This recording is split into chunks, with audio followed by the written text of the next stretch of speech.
Welcome, and welcome back, everybody, to the OK Grognard Network. We're still playing a little catch-up. Got a guideline show we're catching up with that I wanted to do on Sunday, but, again, played catch-up while we get back into this show with a new and busier schedule. So here we are, looking at the first edition Advanced Dungeons & Dragons Dungeon Master's Guide, Appendix P. Are you familiar with the Appendix P? It's kind of interesting. What do we got here? Oh, yeah, there we go. We got to do, guidelines. OS Watch, periodicals, those are the three shows we're trying to do these days. The first... Guidelines 1, and then there's the DMG, so there you go. Very exciting. What's the story with Appendix B? It's probably less well known than others. It is a couple of pages, almost a couple of pages, page and a half, a little more than a page and a half, on creating a party on the spur of the moment. And, let me read the introduction and that'll explain what it does.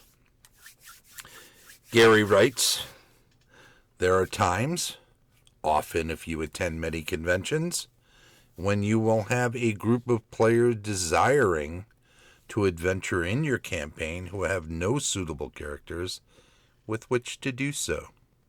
You might want only low, medium, or high-level characters for the particular scenario you have in mind, and regardless of levels, it is certain that you will not wish to have ultra-powerful, considering character level, or strange magic items in the group. It therefore becomes necessary to have the party generate special characters on the spot, and this takes up valuable playing time. In order to reduce this to a minimum, the following system, one which I, says Gary, have developed perforce from DMing many conventions, is suggested. Now, of course, in this day and age, most folks who DM at conventions will bring along pre-generated characters that then don't have to be created at the table, taking up valuable time. As Gary points out, that is not ideal. So it breaks it down this way. Abilities: players roll 4d6, discard the low die, and arrange the scores as they like. Race and class: after generating ability stats, each player selects the race and class of his or her character as desired, making adjustments accordingly.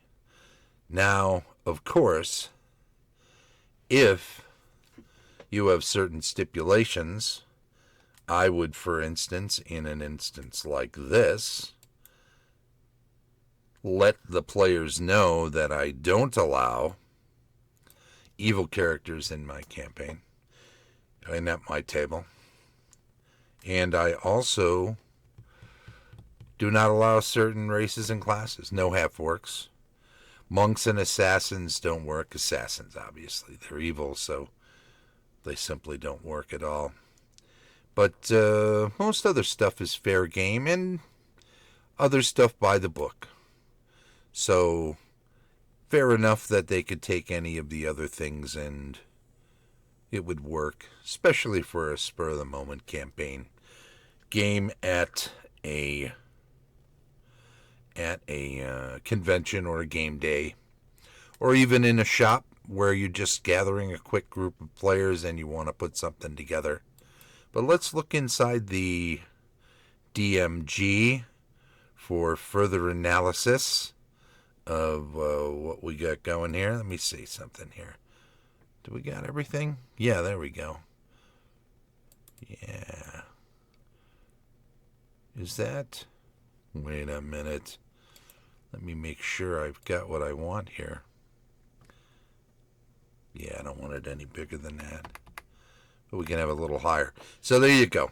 The Appendix B, creating party on the spur of the moment. We read through the introduction and talked about abilities and race and class. And then it continues on the next page with alignment, which I just discussed for my own preferences. Make certain that the alignments allowed to participants are not so diverse as to cause a breakdown in the game due to player quarrels. You may require players to select from 2 or 3 compatible alignment types if you think best, such as neutral, neutral good, lawful neutral, for example. Levels. For low level, you might use random dice to find out if players are level 1 to 2, 1 to 3, 2 to 4, medium range 5 to 7, 5 to 8, or 7 to 9. Upper range is typically 8 to 10, 8 to 11, or 9 to 12. Multi-class races are best handled by adding 1 level per profession to the level generated and then dividing the total by the number of classes involved, counting all fractions as whole numbers. So there is some advantage, but you know what? They're acting as a party. And it's not a bad thing to have some in the group that might be a little stronger than others. It's going to happen no matter what you do. Then, some people like, you know what I've seen? Where somebody says everybody gets 50,000 experience. So whatever class and race you're going to be, divvy it up the way you want to. If you're going to be multi-class, it's split in half. Maybe you add a level. Maybe you cheat it up a little bit for multi-class so they're not too far behind. But ultimately, people want to take something that's divided. They have ideas about how to play those things, and you can usually make up for it based on the experience of the player and the fact that they are a little more diverse, versatile in any given situation. Taking a look here, standard equipment. Assuming that these are not first-level characters, you will probably find it best to allow them to take whatever is desired, reminding them that they can only carry so much, and then quickly checking the character sheets before the start of the adventure. Whatever restrictions you decide to place upon standard items is, of course, your own business. Technologically impossible items and items that you deem unlikely to be used can also be refused to the party. So, for instance, if your own idea about your campaign is that it is not, say, like a Blackmore campaign where someone might have found a ray gun, or you don't want to have any kind of gunpowder in your campaign, so nothing along those lines is allowed. Even with the explanation, well, it's a 6-charge wand. so you let somebody take a revolver. But let's say, for instance, that you decided that the deck of many things is just going to eat up a bunch of time and not be all that useful to the actual adventuring, even though it might benefit the characters in the long run of an actual campaign. You might not want to use something like that in your game. So you might refuse the party, something like that. I generally, even when I have pre-generated characters, allow for the players to pick whatever mundane items they want. Usually, the pre-generated characters I use are from levels 5 to 7. And I just say, well, you know, you've been adventuring a long time.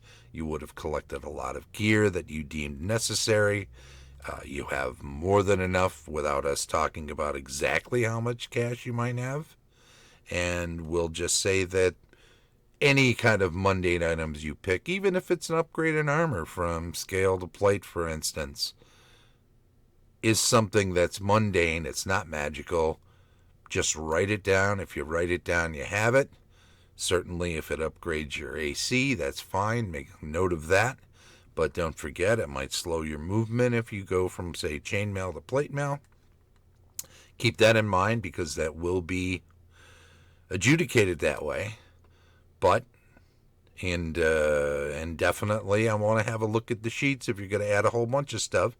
Usually the pre-generated characters I give out have an assortment of items from character to character. And if somebody says, well, I don't have any Wolfsbane, I'll say, okay, well, does anybody in the group have any Wolfsbane?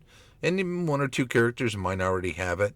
And if those pre-gens, because I'll usually have a stack of them, aren't chosen and somebody wants to add some Wolfsbane, for instance, yeah, go right ahead. It's considered a mundane item. It's on the equipment lists in the player's handbook, and it's fine to add that. And I don't have a problem with it. So, taking a look, it says here, magic items. If the party is assumed to have been adventuring for some time, however brief, then it is probable that one or more of their number would have acquired certain magic items.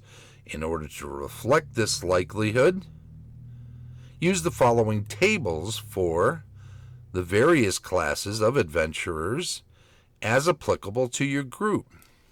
Protective items table. Up top, across the way, per level chance for shield, armor, etc. Typically a +1 item. Look at this, all the different classes. Cleric, Druid, Fighter, Paladin, Ranger, Magic User, Illusionist, Thief, Assassin. Don't see monks on there. But we also do have assassins on there. I don't usually include illusionists within my pre-gen characters.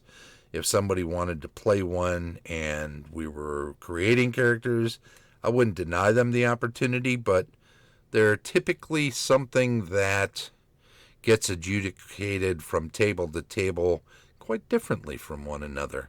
So sometimes that can be a little bit of a difficulty when you're playing with some people for the first time, and multiple people at the table might have different experiences with how illusions work at a given table. So I might have to go over that. In any event, these percentages are per level.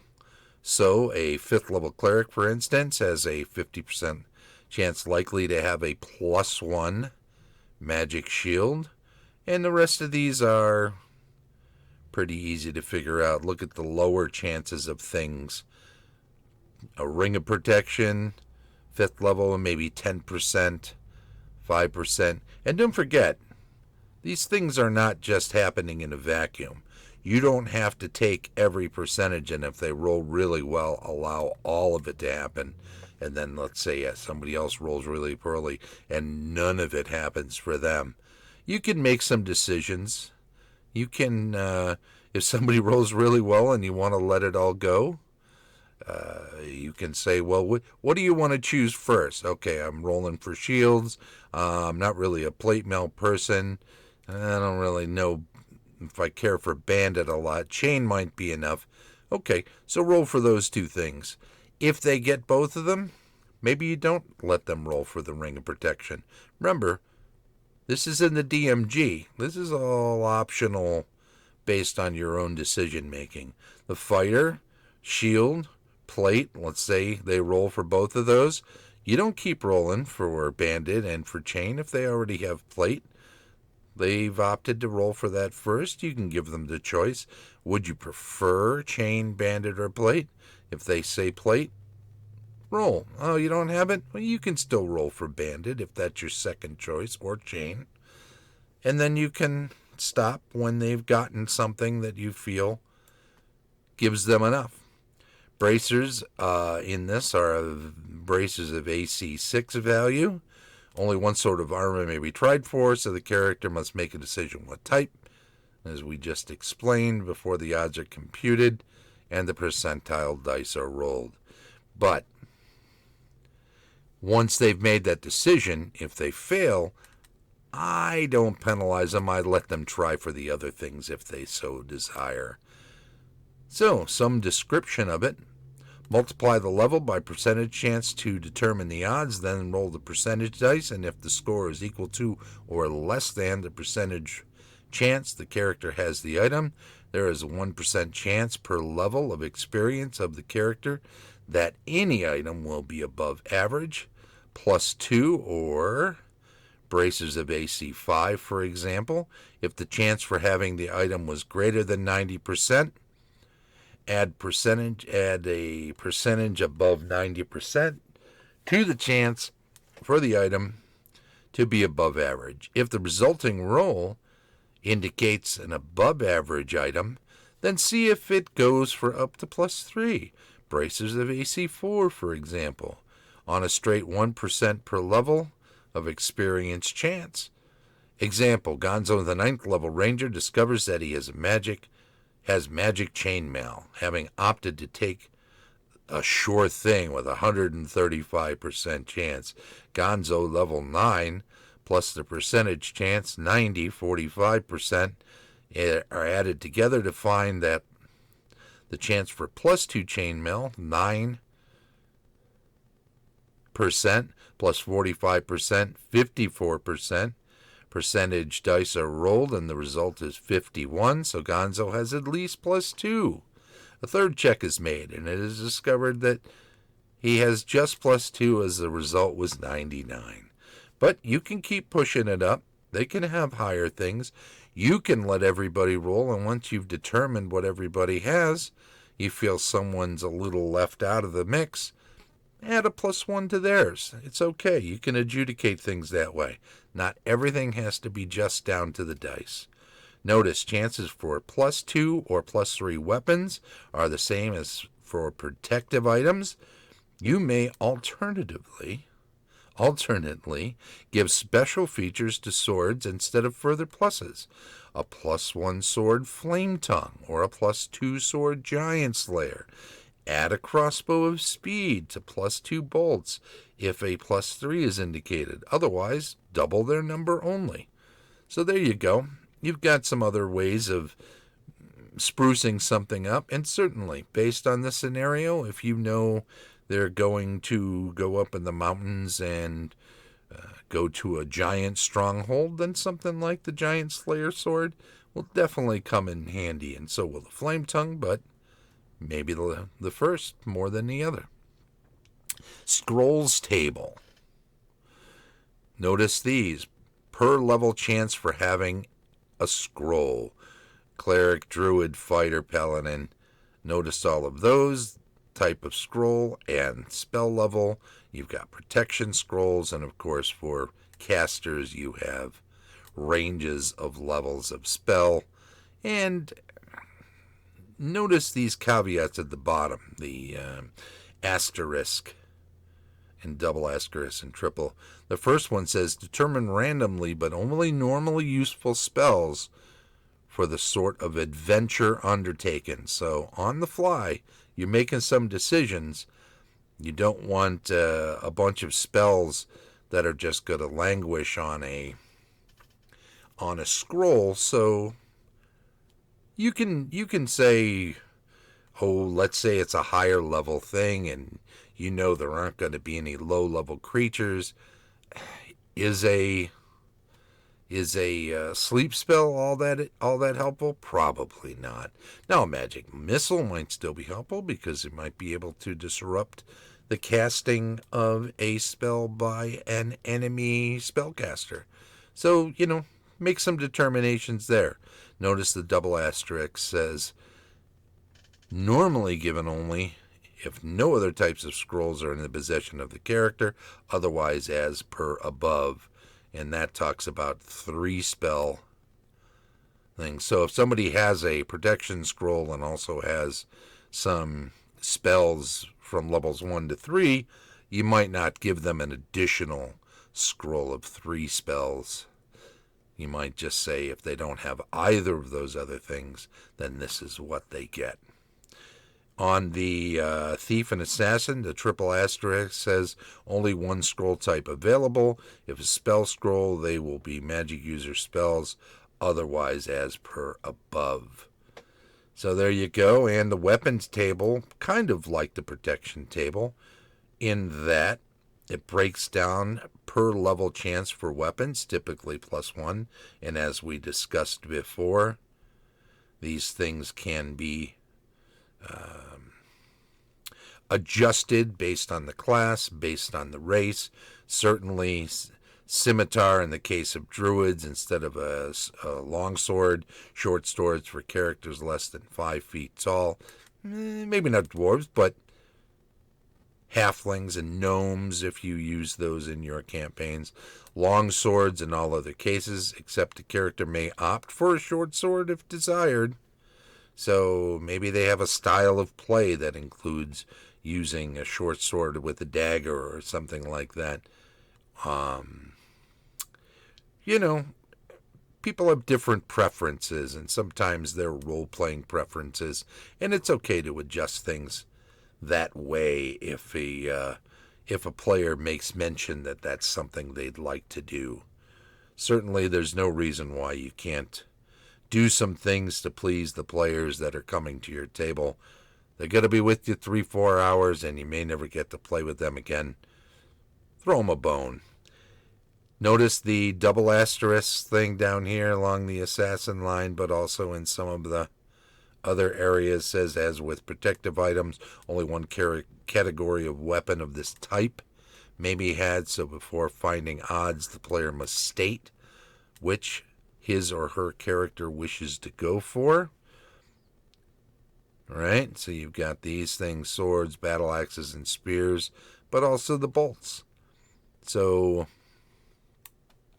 you don't want somebody rolling and they get a sword and a battle axe and a spear and a bunch of bolts and they're using a crossbow, and then the next player has almost nothing. Or in any event, you're looking to make sure that characters are equipped but not overly encumbered.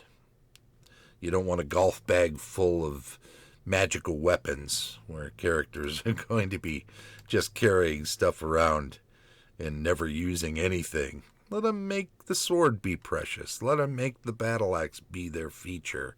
A spear, for instance, is what they use, and why they would choose that over their sword or their battle axe anyway, if it's +2 or +3, potentially. Then we get on to the last page here. We've got Appendix B, creating a party, go on and go on. Potions. Per level chance, again, always with the per level. Pretty good percentages there, and maximum number of potions, and that's based off of the class. So notice druids have more, magic users have lots, so on and so forth. Possible potion types. They give you a list, they let you roll. But if you feel something will be particularly useful, let's say you have high ceilings, they're in a big cavernous environment, and you think levitation might be very useful for more than one character, or these flying potions, you might opt to skip doing a growth potion in favor of a flying potion.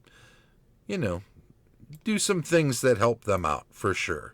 You may allow characters to have whatever potions suit them, or you can dice to find them at random. Any character with a score of 100% or more for having a potion must be allowed to select their own, as this reflects the fact that such characters would have supplies of them available to choose from.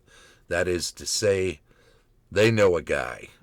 They know somebody in town who is a seller of potions, and they would have probably bought very specific items ahead of time.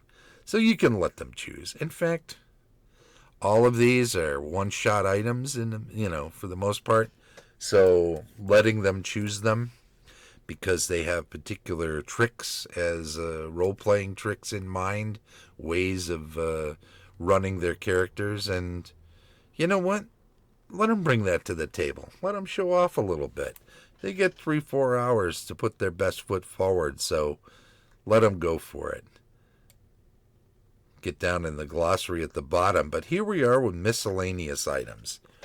If the party is generally above 5th level and going into a hazardous area, or if the party is generally above 8th level, then you might determine it advantageous to award from one to 4 miscellaneous items according to the following list.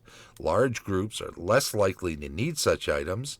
Higher level characters are more likely to have them despite numbers. Selection can be by you or by the party, as you deem best. You may add or delete items as desired, but remember that those shown are chosen to maintain a low key of power. So let's just run down the list here that they suggest. Now that Gary suggests: feather falling ring, warmth ring, water walking ring, wand of negation, wand of wonder, bag of holding, 500-pound capacity, all very useful. A folding boat, just a small rowboat, brooch of shielding, cloak and boots of elven kind, javelin of lightning, a pair of them, javelin of piercing, a pair of them, necklace of adaptation, robe of useful items, see below, rope of climbing, trident of warning, and wings of flying, or boots of levitation. So let's say you know that certain ones of these are going to be pretty useful in certain situations within your adventure that you have, that you've pulled out of your bag of tricks and you're going to run for the day. Well, you know what? Roll some dice behind the screen and then just tell them which of these items are available. In fact, whoever rolled poorly on the other tables above, say, roll some dice. Okay. Oh, yeah. No, you've got a cloak and boots of elven kind, or you've got a water walking ring. And you know what? Pick something that you know will actually come in handy at some point within the actual adventure.